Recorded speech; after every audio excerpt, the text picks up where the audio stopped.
जिस प्रकार कपट मृग के साथ श्री राम जी दौड़ चले थे, उसी छवि को हट्टे में रखकर वे हरि नाम राम नाम रटती रहती हैं। इधर श्री रघुनाथ जी ने छोटे भाई लक्ष्मण जी को आटे देख कर ब्रह्मा रूप में बहुत चिंता की और कहा, हे भाई, तुमने जानकी जानकी जानकी को अकेले छोड़ दिया और मेरी आज्ञा का उल्लंघन कर यहाँ चले आए। राक्षसों के झुंड वन में फिरते रहते हैं। मेरे मन में ऐसा आता है कि सीता आश्रम में नहीं है। छोटे भाई लक्ष्मण जी ने श्री राम जी के चरण कमलों को पकड़कर हाथ जोड़कर कहा, हे नाथ, मेरा कुछ भी दोष नहीं है। लक्ष्मण जी सहित प्रभु श्री राम जी वहाँ गए जहाँ गोदावरी के तट पर उनका आश्रम था। आश्रम को जानकी जी से रहित देखकर श्री राम जी साधारण मनुष्य की भांति व्याकुल और दीन दुखी हो गए।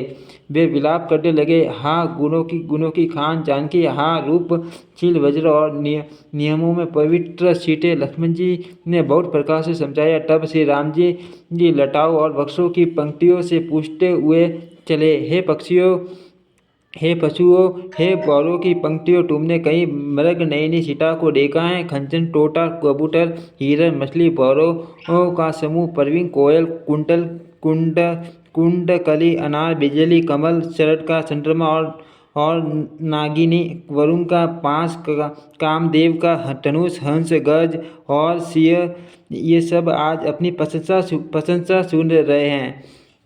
बेल, शूरवन और केला हर्षित हो रहे हैं। इनके मन में जरा भी शंका और संकोच नहीं है। जानकी, सुनो, तुम्हारे बिना ये सब आज ऐसे हर्षित हैं मानो राज पा गए हो।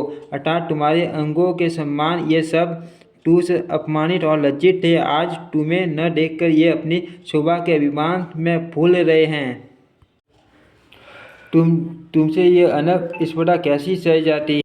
हे प्रिय, तुम शीघ्र ही प्रकट क्यों नहीं होती? इस प्रकार अनंत ब्रह्मांडों के अथवा माँ मई माई स्वरूप शक्ति श्री सीता जी के स्वामी श्री राम जी सीता जी को खोजते हुए इस प्रकार विलाप करते हैं मानो कोई माँ वीरई और अत्यंत कामी पुरुष हो। पुण्य काम आनंद की राशि अजन्मा और अविनाशी श्री राम जी मनुष्य से चरित्र कर रहे हैं। आगे जाने पर उन्होंने गर्दपति को जटायु को पढ़ा देखा। वह श्री राम जी के शरणों का स्मरण कर रहा था, जिनमें दवजा, कुलिश आदि की रेखाएं चिन्ह हैं। कृपा सागर श्री रघुवीर ने अपने कर कमल से उसके सिर का स्पर्श किया, उसके सिर पर कमल फेर दिया। शोभा धाम से राम जी का परम सुंदर मुख देखकर उसकी सब पीड़ा जाती रही। तब धीरज धरकर गिर ने यह वचन कहा, हे भव जन्म मृत्यु के भय का नाश करने वाले श्री राम जी, सुनिए। हे नाथ, रावण ने मेरी यह दशा की है। उस दृष्टि ने जानकी जी को हर लिया है। हे गोसाई, वह उन्हें लेकर दक्षिण दिशा को गया है। सीता जी कुररी कुर्ज की तरह अत्यंत विलाप कर रही थी। हे प्रभु, मैंने आपके दर्शनों के लिए प्राण रोक कर रखे थे। हे कृपा निधान, अब ये चलना ही चाहते हैं। श्री रामचंद्र जी ने कहा, हे तात, शरीर को बनाए रखिए। तब उसने मुस्कुराते हुए मुंह से यह बात कही, मरते समय जिनका नाम मुख में आ जाने से अधम मान पापी भी मुक्त हो जाता है, ऐसा वेद गाते हैं। वही आप मेरे नेत्रों के विषय होकर सामने खड़े हैं। हे नाथ, अब मैं किस कमी की पूर्ति के लिए देह को रखूं? नेत्रों में जल भरकर श्री रघुनाथ जी कहने लगे, हे तात, आपने अपने श्रेष्ठ कर्मों से दुर्लभ गति पाई है। जिनके मन में दूसरे का हित बसता है, समाया रहता है, उनके लिए जगत में कुछ भी कोई भी गति दुर्लभ नहीं है। तात, शरीर छोड़कर आप मेरे परम धाम में जाइए। मैं आपको क्या दूँ? आप तो पुण्य काम है, सब कुछ पा चुके हैं। हे तात, सीता हरण की बात आप जानकर पिताजी से न कहिएगा। यदि मैं राम हूँ तो 10 मुख रावण कुटुंब सहित वहाँ आकर स्वयं ही कहेगा। जटायु ने गिद्ध की देह त्याग कर हरि का रूप धारण किया और बहुत से अनुपम दिव्य आभूषण और दिव्य पीताम्बर पहन लिए। श्याम शरीर हैं, विशाल 4 भुजाएं हैं और नेत्रों में प्रेम तथा आनंद के आंसुओं का जल भरकर वह स्तुति कर रहा है। हे राम जी, आपकी जय हो। आपका रूप अनुपम है। आप निर्गुण हैं, सगुण हैं और सत्य ही गुणों के माया के प्रेरक हैं। 10 सिर वाले हैं। रावण की प्रचंड भुजाओं को खंड खंड करने के लिए प्रचंड बाण धारण करने वाले, पृथ्वी को सुशोभित करने वाले, जलयुक्त मेघ के समान श्याम शरीर वाले, कमल के समान मुख और लाल कमल के समान विशाल नेत्रों वाले, विशाल भुजाओं वाले और भव भय से छुड़ाने वाले कृपालु श्री राम जी को मैं नित्य नमस्कार करता हूँ।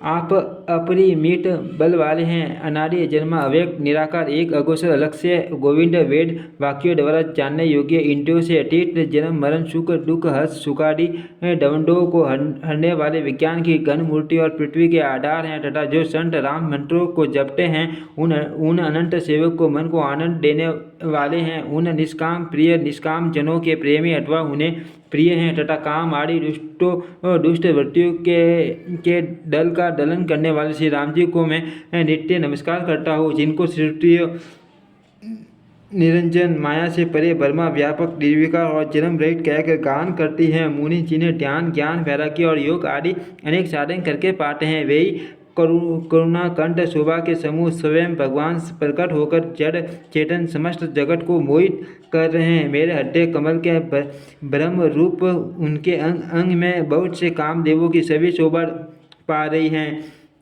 जो अगम और सुगम हैं, निर्मल स्वभाव हैं, विषम और सम हैं और क्षरा शीतल शांत हैं। मन और इंद्रियों को क्षरा वश में करते हुए योगी बहुत साधन करने पर जिन्हें देख पाते हैं, वे तीनों लोकों के स्वामी राम निवास श्री राम जी निरंतर अपने दासों के वश में रहते हैं। वे ही मेरे हृदय में निवास करें, जिनकी पवित्र कीर्ति आवागमन को मिटाने वाली हैं।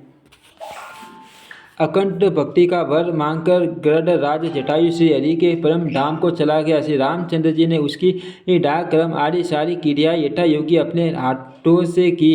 श्री रघुनाथ जी अत्यंत कोमल सीट वाले, दीन दयालु और बिना ही कारण कृपालु हैं। गिद्ध पक्षियों में भी अधम पक्षी और मांसाहारी था, उसको भी वह दुर्लभ गति दी जिसने योगीजन मांगते रहते हैं। शिवजी कहते हैं, हे पार्वती सुनो, वे लोग अभागे हैं जो भगवान को छोड़कर विषयों से अनुराग करते हैं। फिर दोनों भाई सीता जी को खोजते हुए आगे चले। वे वन की सघनता देखते जाते हैं। वह सघन वन लताओं और वृक्षों से भरा है, उसमें बहुत से पक्षी, मृग, हाथी और शेर रहते हैं। श्री राम जी ने रास्ते में आते हुए कबंध राक्षसों को मार डाला, उससे अपनी श्राप की सारी बात कही। वह बोला दुर्वासा जी ने मुझे श्राप दिया था, अब प्रभु के शरणों को देखने से वह पाप मिट गया। श्री राम जी ने कहा, हे गंधर्व सुनो, मैं तुम्हें कहता हूँ, ब्राह्मण कुल से द्रोह करने वाला मुझे नहीं छुआता। मन वचन और कर्म से कपट छोड़कर जो बूढ़े ब्राह्मणों की सेवा करता है, मुझे मेट, ब्रह्मा और शिव आदि सब देवता उसके वश में हो जाते हैं।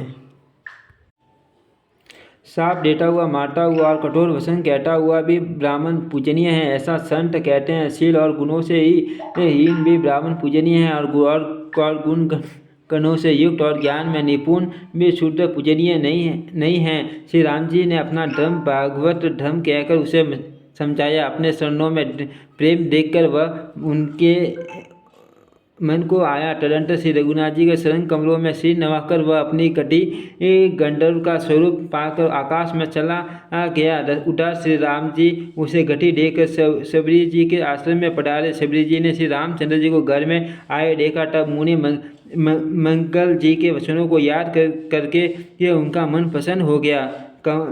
कमल सदृश नेत्र और विशाल भुजा वाले, सिर पर जटाओं का मुकुट और हृदय पर वनमाला धारण किए हुए सुंदर सावले और गोरे दोनों भाइयों के चरणों में सबरी जी लिपट पड़ी। वे प्रेम में मगन हो गई, मुख से वचन नहीं निकलता, बार बार चरण कमलों में सिर नवा रही हैं। फिर उन्होंने जल लेकर आदरपूर्वक दोनों भाइयों के चरण धोए और फिर उन्हें सुंदर आसनों पर बैठाया। उन्होंने अत्यंत रसीले और स्वादिष्ट कंद मूल और फल लाकर श्री राम जी को दिए। प्रभु ने बार बार प्रशंसा करके उन्हें प्रेम सहित खाया।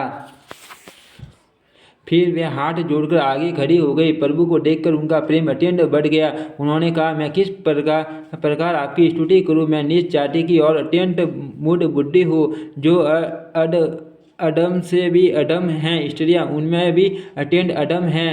हैं और उनमें भी हे पाप नाशन मैं मन बुद्धि श्री रघुनाथ जी ने कहा, हे भामिनी, मेरी बात सुन। मैं तो केवल एक भक्ति का ही संबंध मानता हूँ। जाति पाति कुल धर्म बड़ाई धन बल कुटुंब गुण और चतुरता इन सब के होने पर भी भक्ति से रहित मनुष्य कैसा लगता है, जैसे जलील बादल शोभाहीन दिखाई पड़ता है। मैं तुझसे अब अपनी नवदा भक्ति कहता हूँ, तू सावधान होकर सुन और मन में धारण कर। पहली भक्ति है संतों का सत्संग, दूसरी भक्ति है मेरी कथा प्रसंग में प्रेम, तीसरी भक्ति है अभिमान रहित होकर गुरु के शरण कमलों की सेवा, और चौथी भक्ति यह है कि कपट छोड़कर मेरे गुण समूह का गान करे, मेरे राम मंत्र का जाप और मुझ में ढूंढ विश्वास। ये पांचवी भक्ति जो वेदों में प्रसिद्ध हैं। छठी भक्ति है इंद्रियों का निग्रह, शील, अच्छा स्वभाव या चरित्र, बहुत कार्यों से वैराग्य और निरंतर संत पुरुषों के धर्म आश्रम में लगे रहना।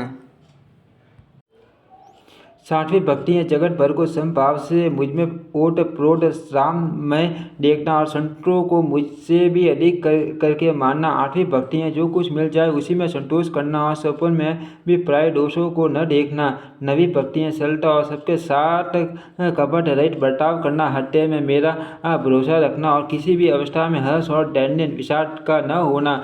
इन नवों में से जिनके एक भी होती है वह स्त्री पुरुष जड़ चेतन कोई भी हो। हे भामिनी, मुझे वही अत्यंत प्रिय है। फिर तुझमें तो सभी प्रकार की भक्ति ढूंढ है, अतः जो गति योगियों को भी दुर्लभ है वही आज तेरे लिए दुर्लभ हो गई। मेरे दर्शन का परम अनुपम फल यह है कि जीव अपने सहज स्वरूप को प्राप्त हो जाता है। हे भामिनी, अब यदि तू गजगामिनी जानकी की कुछ खबर जानती हो तो बता। सबरी ने कहा, हे रघुनाथ जी, आप पंपा नामक सरोवर को जाइए, वहाँ आपकी सुग्रीव से मित्रता होगी। हे देव, हे रघुवीर, वह सब हाल बतावेगा। हे धीर बुद्धि, आप सब जानते हुए भी मुझसे पूछते हैं। बार बार प्रभु के चरणों में सिर नवाकर प्रेम सहित उसने सब कथा सुनाई। सब कथा कहकर भगवान के मुख के दर्शन कर हृदय में उनके शरण कमलों को धारण कर लिया और योग अग्नि से देह का त्याग कर जलाकर वह उस दुर्लभ हरिपद में लीन हो गई जहाँ से लौटना नहीं होता। तुलसीदास जी कहते हैं कि अनेकों प्रकार के कर्म अधर्म और बहुत से मठ ये सब सुखप्रद हैं। मनुष्य को इनका त्याग कर दो और विश्वास करके श्री राम जी के शरणों में प्रेम करो। जो नीच जाति की और पापों की जन्म भूमि थी, ऐसी स्त्री को भी जिन्होंने मुक्त कर दिया। हरे हरे माधु बुद्धि मन, तू ऐसे प्रभु को भूलकर सुख चाहता है। श्री रामचंद्र जी ने उस वन को भी छोड़ दिया और वे आगे चले। दोनों भाई अतुल्य बलवान और मनुष्यों में सिंह के समान हैं। प्रभु वीर की तरह विचार करते हुए अनेकों कटाएं और सवार कहते हैं, हे लक्ष्मण, जरा वन की शोभा तो देखो, इसे देखकर किसका मन क्षुब्ध नहीं होगा। पक्षी और पशुओं के समूह सभी स्त्री सहित मानो वे अपनी निंदा कर रहे हैं। हमें देखकर जब डर के मारे हिरणों के झुंड भागने लगते हैं, तब हिरनियाँ उनसे कहती हैं, तुमको भय नहीं, तुम तो साधारण हिरणों से पैदा हुए हो। अब तुम आनंद करो, ये तो सोने का हिरण खोजने आए हैं। हाथी हथिनियों को साथ लगा लेते हैं। वे मानो मुझे शिक्षा देते हैं कि स्त्री को कभी अकेली नहीं छोड़नी चाहिए। भली भांति चिंतन किए हुए शास्त्रों को भी बार बार देखते रहना चाहिए। अच्छी तरह सेवा किए हुए भी राजा को वश में नहीं समझना चाहिए।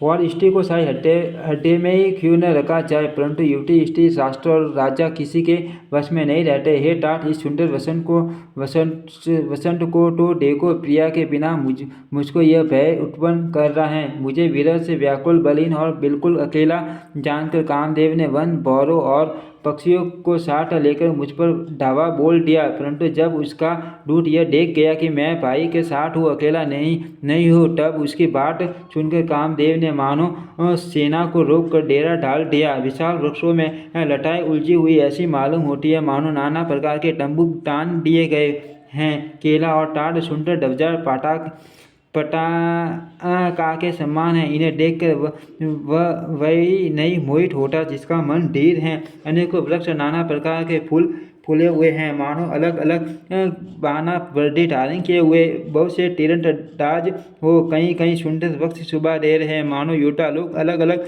होकर सामने डाले हो। कोयल कूज रही हैं, वही मानो मठ वाले हाथी श्रृंगार रहे हैं। ढेक और मौक पक्षी मानो ऊँट और खच्चर हैं। मोर, शकोर, तोते, कबूतर और हंस मानो सब सुंदर ताजी अरबी घोड़े हैं। टीटर और बटेर पैदल सिपाहियों के झुंड हैं। कामदेव की सेना का वर्णन नहीं हो सकता। पर्वतों की शिलाएं, रथ और जल के झरने नगाड़े हैं। पपीहे पाठ हैं जो गुण समूह वीरडावली का वर्णन करते हैं। बौरों की गुंजार मेरी और सेनाई हैं। शीतल मंद और सुगंधित हवा मानो दूत का काम लेकर आई है। इस प्रकार शत्रुंजय सेना साथ लिए कामदेव मानो सबको चुनौती देता हुआ विचर रहा है। हे लक्ष्मण, कामदेव की इस सेना को देखकर जो धीर बने रहते हैं, जगत में उन्हीं का वीरों में प्रतिष्ठा होती है। इस कामदेव के एक स्त्री का बड़ा भारी बल है, उससे जो बच जाए वही श्रेष्ठ योद्धा हैं। हे तात, काम, क्रोध और लोभ ये तीन अत्यंत प्रबल दुष्ट हैं। ये विज्ञान के धाम मुनियों के भी मनों को पल भर में क्षुब्ध कर देते हैं। लोभ को इच्छा और दम का बल है, काम को केवल स्त्री का बल है और क्रोध को कठोर वचनों का बल है। श्रेष्ठ मुनि विचार कर ऐसा कहते हैं। शिवजी कहते हैं, हे पार्वती, श्री रामचंद्र जी गुणातीत, तीनों गुणों से परे सरासर जगत के स्वामी और सबके अंतर की जानने वाले हैं। उपर्युक्त बातें कहकर उन्होंने कामी लोगों की दीनता बेबसी दिखलाई है और धीर विवेकी पुरुषों के मन में वैराग्य को ढूंढ किया है। क्रोध, काम, लोभ, मद और माया ये सभी श्री राम जी के दया से छूट जाते हैं। वह नटराज भगवान जिस पर प्रसन्न होता है, वह मनुष्य इंद्रजाल माया में नहीं भूलता। हे उमा, मैं तुम्हें अपना अनुभव करता हूँ। हरि का भजन ही सत्य है, ये सारा जगत तो स्वप्न की बातें झूठा है। फिर प्रभु श्री राम जी पंपा नामक सुंदर और गहरे सरोवर के तीर पर गए। उनका जल चंटों के हड्डे जैसा निर्मल है। मन को हरने वाले सुंदर चार घाट बनते हुए हैं। बाटी के पशु जहाँ जहाँ जल पी रहे हैं, मानो उदार दानी पुरुषों के घर याचकों की भीड़ लगी हो।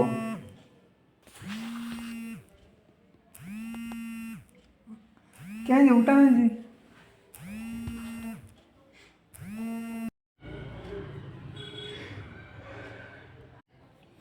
घनी पुराइनों कमल के पत्तों की आड़ में जल का चलती पता नहीं मिलता। जैसे माया के ढके रहने के कारण निर्गुण ब्रह्मा नहीं दिखता। उस सरोवर के अत्यंत अथाह जल में सब मछलियाँ सदा एक रस एक समान सुखी रहती हैं। जैसे धर्मशील पुरुष के सब दिन सुखपूर्वक बिटते हैं। उसमें रंग बिरंगे कमल खिले हुए हैं। बहुत से भौरे मधुर स्वर से गुंजार कर रहे हैं। जल के मुर्गे और राजहंस बोल रहे हैं, मानो प्रभु को देखकर उनकी प्रशंसा कर रहे हो। चक्रवाक, बगुले आदि पक्षियों का समुदाय देखते ही बनता है, उनका वर्णन नहीं किया जा सकता। सुंदर पक्षियों की बोली बड़ी सुहावनी लगती है, मानो रास्ते में जाते हुए पथिक को बुलाए लेती हो। उस झील पंपा सरोवर के समीप मुनियों ने आश्रम बना रखे हैं। उसके चारों ओर वन के सुंदर वृक्ष हैं। चंपा, मौल, सीरी, कदम, तमाल, पाटल, कटहल, डाक और आम आदि बहुत प्रकार के वृक्ष नए नए पत्तों और सुगंधित पुष्पों से युक्त हैं, जिन पर भौरों के समूह गुंजार कर रहे हैं। स्वभाव से ही शीतल, मंद, सुगंधित एवं मन को हरने वाली हवा सदा बैठी रहती है। कोयल कऊ कऊ का शब्द कर रही है। उनकी रसीली बोली सुनकर मुनियों का भी ध्यान टूट जाता है। फलों के बोझ से झुककर सारे वृक्ष पृथ्वी के पास आ लगे। जैसे परोपकारी पुरुष बड़ी संपत्ति पाकर विनय से झुक जाते हैं। श्री राम जी ने अत्यंत सुंदर तालाब देखकर स्नान किया और परम सुख पाया। एक सुंदर उत्तम वृक्ष की छाया देखकर श्री रघुनाथ जी छोटे भाई लक्ष्मण जी सहित बैठ गए। फिर वहाँ सब देवता और मुनि आए और स्तुति करके अपने अपने धाम को चले गए। कृपालु श्री राम जी परम प्रसन्न बैठे हुए छोटे भाई लक्ष्मण जी से रसीली कटाई कह रहे हैं। भगवान को विरह युक्त देखकर नारद जी के मन में विशेष रूप से सोच हुआ। उन्होंने विचार किया कि मेरे इस शाप को स्वीकार करके श्री राम जी नाना प्रकार के दुखों का भार सह रहे हैं, दुख उठा रहे हैं।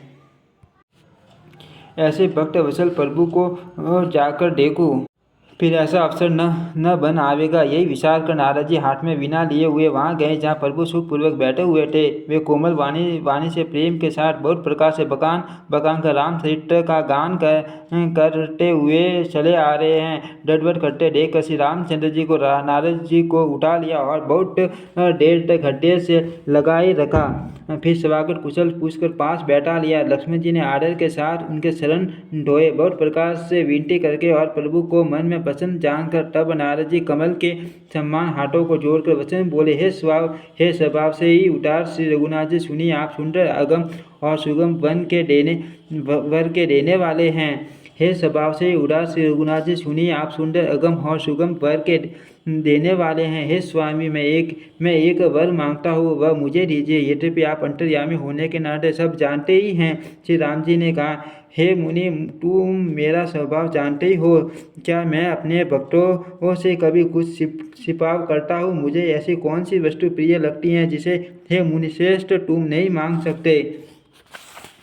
मुझे भक्त के लिए कुछ भी अडेय नहीं है। ऐसा विश्वास भूलकर भी मत छोड़ो। तब नारद जी हर्षित होकर बोले, मैं ऐसा वर मांगता हूँ, यह चेष्टा करता हूँ। यदि प्रभु के अनेकों नाम हैं और वेद कहते हैं कि वे सब एक से एक बढ़कर हैं, तो भी हे नाथ, राम नाम सब नामों से बढ़कर हो और पाप रूपी पक्षियों के समूह के लिए यह वडिक के समान हो।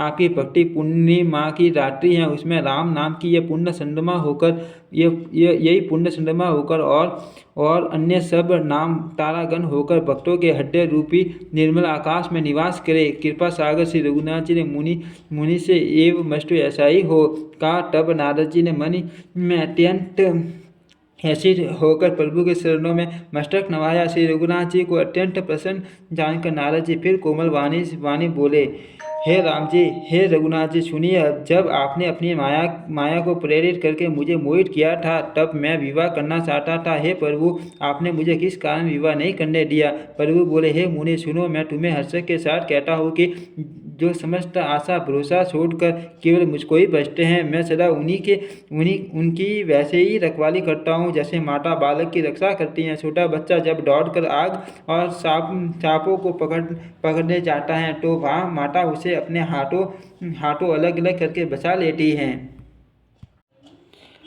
सेना हो जाने पर उस पुत्र पर माता प्रेम तो करती है, परंतु पिछली बात नहीं रहती, अर्थात मातृपरायण शिशु की तरह फिर उसको बचाने की चिंता नहीं करती, क्योंकि वह माता पर निर्भर न कर अपनी रक्षा आप करने लगता है। ज्ञानी मेरे प्रौढ़ सयाने पुत्र के समान है, और तुम्हारे जैसा अपने बल का मान न करने वाला सेवक मेरे शिशु पुत्र के समान है। मेरे सेवक को केवल मेरा ही बल रहता है और उसे ज्ञानी को अपना बल होता है। पर काम क्रोध रूपी शत्रु तो दानों के लिए हैं। भक्त के शत्रुओं को मारने की जिम्मेवारी मुझ पर रहती है, क्योंकि वह मेरे प्राण होकर मेरा ही बल मानता है। परंतु अपने बल को मानने वाले ज्ञानी के शत्रुओं का नाश करने की जिम्मेदारी मुझ पर नहीं, परंतु अपने बल को मानने वाले ज्ञानी के शत्रुओं का नाश करने की जिम्मेवारी मुझ पर नहीं है। ऐसा विचार कर पंडित जन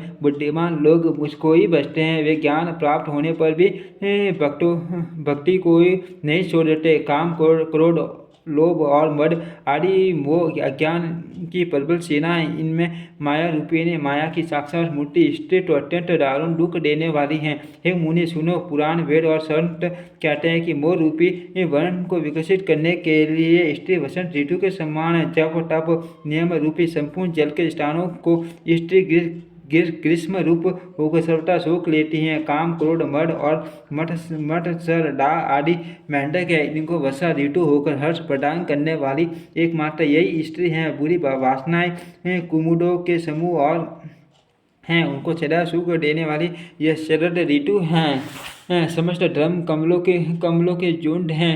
यह निश विषजन्य सुख देने वाले स्त्री हिम ऋतु होकर उन्हें जला डालती हैं। फिर ममता रूपी जवास का समूह वन स्त्री रूपी शिशिर ऋतु को पाकर हरा भरा हो जाता है।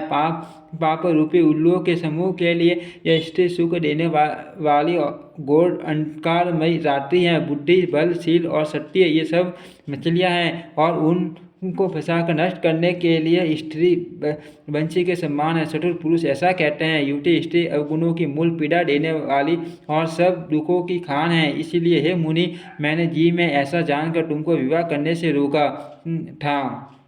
श्री रघुनाथ जी के सुंदर वचन सुनकर मुनि का शरीर पुलकित हो गया और नेत्र प्रेम अश्रुओं के जल से भर आए। वे मन ही मन कहने लगे, कहो तो किस प्रभु की ऐसी रीति है जिसका सेवक पर इतना ममतत्व और प्रेम हो, जो मनुष्य भ्रम को त्याग कर ऐसे प्रभु को नहीं भजते। वे ज्ञान के कंगाल, दुर्बुद्धि और अभागे हैं। फिर नारद मुनि आदर सहित बोले, हे विज्ञान विशारद श्री राम जी सुनिए। हे रघुवीर, हे भव भय जन्म मरण के भय का नाश करने वाले मेरे नाथ, अब कृपा कर संतों के लक्षण कहिए। श्री राम जी ने कहा, हे मुनि सुनो, मैं संतों के गुणों को कहता हूँ, जिनके कारण मैं उनके वश में रहता हूँ।